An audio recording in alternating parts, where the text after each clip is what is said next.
on enye kura ana maya ubetumi aka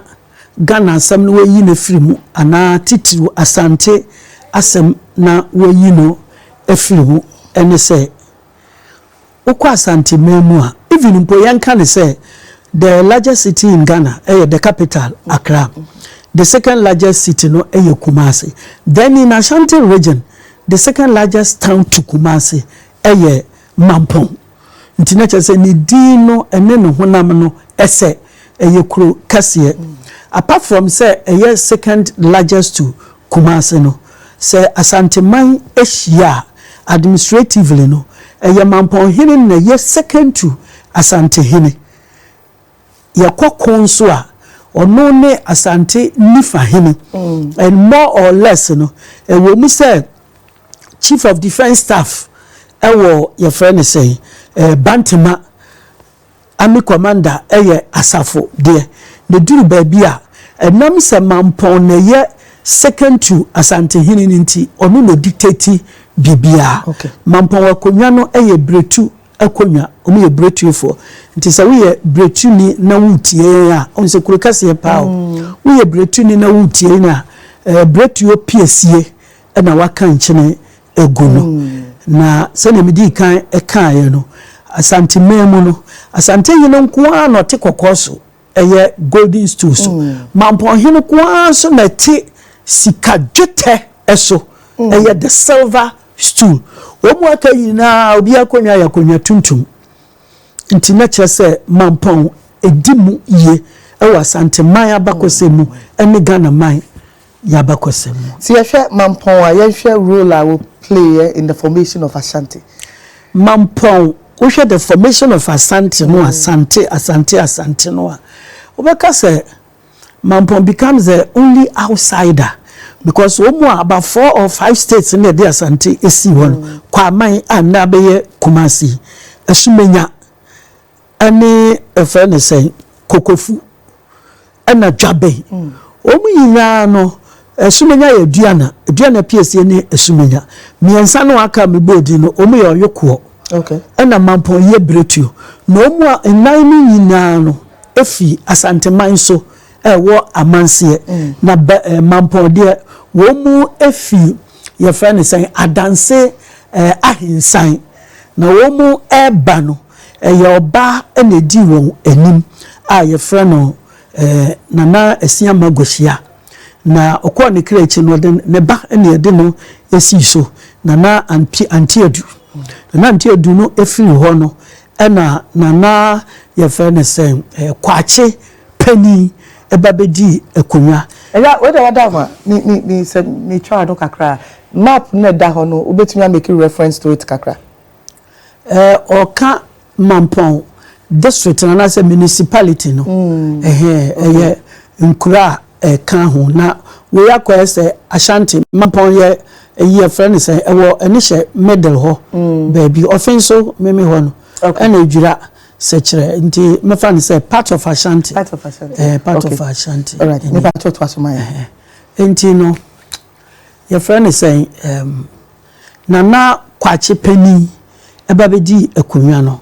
ofiri ho ena nana meni Mampong nso eba betua so nana meni Mampong echi ena ohene bi ba your friend boahen anantuo te boahen anantuo no wono ne mreso ena na ose tutu ewo ho a chese se tutu ye bo se tutu di ane abo konfo anoche so edi a chese edi Asante man edisi ho samra no no mo som denchira na Asante esom denchira na eye boy na ntua na eye dwabe hina fa na da kwa yi adom abra denchira hine de yawa ba se yem feeling no gold na efe obi amfa na yira odo no emfa nka ho amra no momasom wo denchira na da kwa yi adom bufu yo twitwa achiame no aso no mode abo edigu yawa mi so mufa nkwa kire denchira hine we na de ntokwa no ebae na ntokwa no ebe shase no na konfo anochi your spiritual leader of Ashanti in fact more or less ono no de Asante man si ho na o kan say enya de Asante betimi denchira ewo ekwan bia so Asante ntumi ni denchira enko. And the reality is that ekono omuku wie no for years war 1699 thereabout no omuku sa ko no wie no half of the Ashanti population was lost in the war.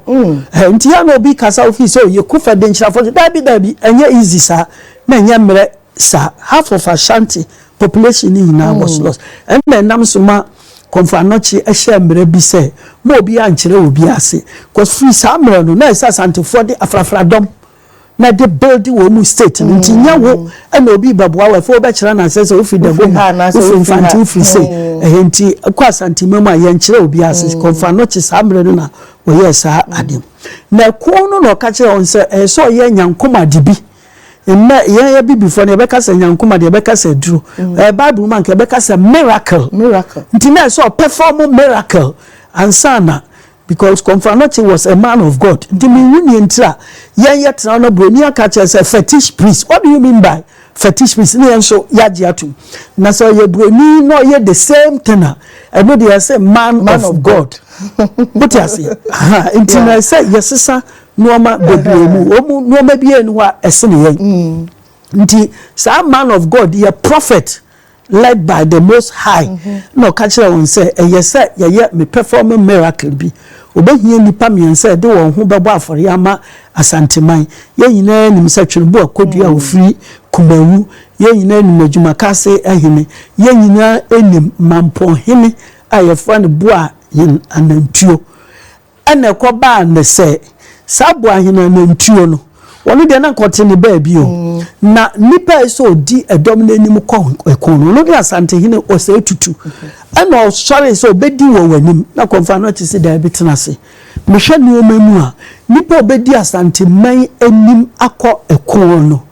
obewu okumu mu ena o se tutu se obeko visa se o this year anko akwadwa nti o man ye cheche no no bedi kan de ni moja abafori am man na Confanochi ka kire ni se dabi se ye ne sa no a se fe na ye boa dom no ano wo na obi enimu no wani na nsa na ukọ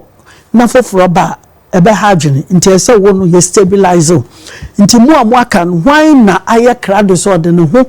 bobo afode am Asante man apart from the friends atwunubu akodua mu amabo wondi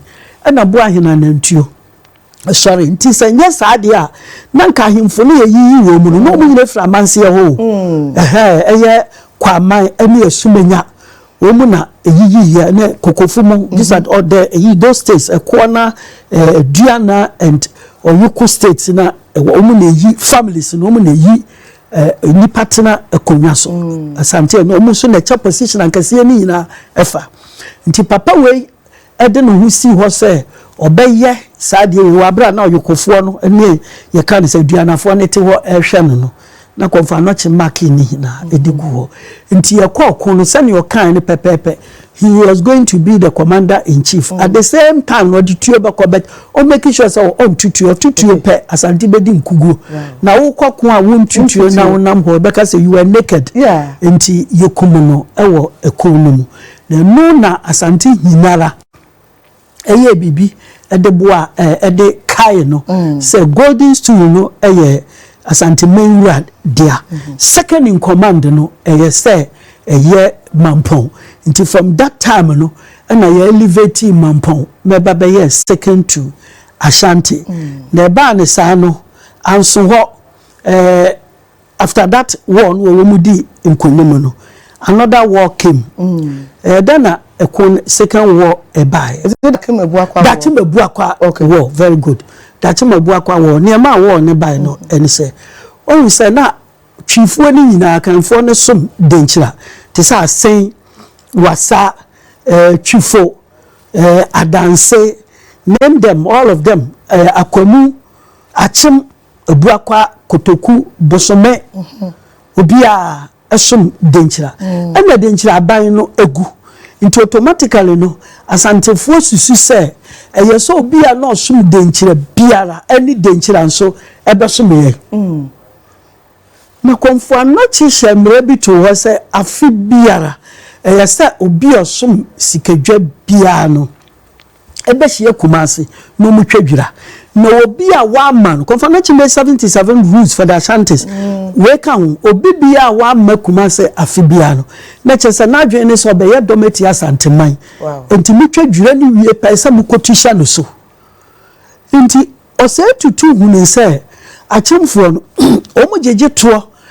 omo fama o de banso sika ketuwa bi because they were not pleased so mbashom Asante sa kwa se ye nyina so mdenchira nti akone age ye fa hu de de ne nke so obia ekọ ne ba bi enti ne ho so Asante fo so omo nti ase sa nti omo twen ya dwura ni duru ye na wo mu amma no ana omo se na chese omo be ye dometi aye nti na ye se kukuru domini nyina ene wo mu kokuntokwa eye achem ebuakwa na kunu mu no FK Bua class 1 P4 history. So St22 died while crossing the river Pra and the objectives so be and be fairly we are sentinel out here man how many out there say you can you bo di wa bakwasemu St22 ekwa no wa ma nti wa ma no na ye say Mampong and toso menu nti Mampong hine no oye kuamwa penny na so sorry no hwe chire ni ade wo hene foforo di so ya kwala na more or less a teenager eye opoku ware ye de nesi akonwa so nti ye de nesi akwa so you see the role Mampong was playing nti ye bona ba so say and ye de kai ne say awusia hene nti okwa Asante Mampong hene ye fa na awusia hene no ono ne Mampong hene ene say ye de Asante man ni si ho no na omu hunu bi da so hina wanwu wone mpaso no koko wu akono bompo free mo ye hwehwe yo munyeye na papa no kyere gina otumi sesie bibia kama no hwa me ye de wo hene foforo di si akonwa so nti e ma ye bona abaso se ahusua ahene nti e de ahusua ahene wei e de wode opokuware esi ho no na ye se ono second in command no hwe se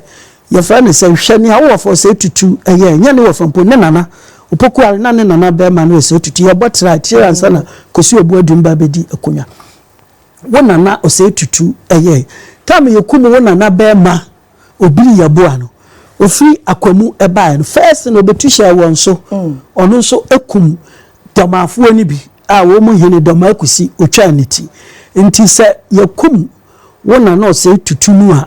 your immediate preoccupation no eni sa woni achimebu akwa bekwa akoko entokwa nti ema omuni achimebu akwa ekokoko ntokwa ema omusu kuma chimebu akwa hene ye friend ofusu hene apente nti na chese aye 1 na owie go ahead okay owie no na owie mikasa konfano chima Asante for rule 77 one of them no any say mama Asante man ehunu anansa wonwaso ente ni ba biara da se oman fufuro bi nso aye sikadwa na obi bia wa ye sikadwa no se mutwapo ana se mutra kwaye ana anwea desert na muni nipa no kwa akoko no mune no nkoko na munyi sikadwa no free nsem efisa asase su ha no esi ehunu sikadwa ba ko pe enu ni Asante man sikadwa wiase nyina konfano che se omuhunu sikadwa ba ko pe enti se ebeye mienu a then there is a rivalry enti no and since he was not expecting rivalry no no competitor esa Asante for kwagisa sikadwa no anna sa domafo ye wo hoi wo mu nuanom wo mu nananom Doma state na ekitwa bi na wogano the real one no omu na efri sintraso kumase wa omu ko Ivory Coast omu ko chichi ko efa ni German so omu jai omu man wa ha na bepie eho German hene abukofi a very powerful king wa ye sikadwa na opoku arete nti wote no ana oto ne nkra se mesra wa menye krado sa menno ebe kuntokwa na moma ade na wa ye ne tia ye mra enti no aide sa wo ben nano no kora asikadwa ni hobium ana so sa wo de bebre ye yemu baako ana bukofi no so to ne nkra se na mo mra no santene ma menu o hwe bia wo emi hwe bia so intino sa akuamoa pani edi dom no anim ye Mampong hino eni opokuware etu German forces. That was the first German war. Ekoje ekumo yebukofi eji golden stool ni freemason, and as Konfanochi told them omo de baya no omo nane no nti eni ho biom ti da so golden stool ba ko pe and sana second year friend is German war esa ba osebo nsu time awo hino foforo no so ye friend no your friend say dinkra koja dinkra no so kokoye golden stool bi am say na no madu o mupa wo ho ase no so Asante ekwaje ye o mu komunika ho a ye nane no wo hino no anso ho your friend say niami bo ni di CCA eftakuamoa pani okoripa. After this was against Achim and then dink your friend say German no was sign any eboa opokuware ema omune nkuranza ekabomu any techiman ekoye munu yakofa Jamrawa, the famous queen mother of Techiman Edeneba Kumasi. So these are some of the famous things were hino no eye. Sabre no na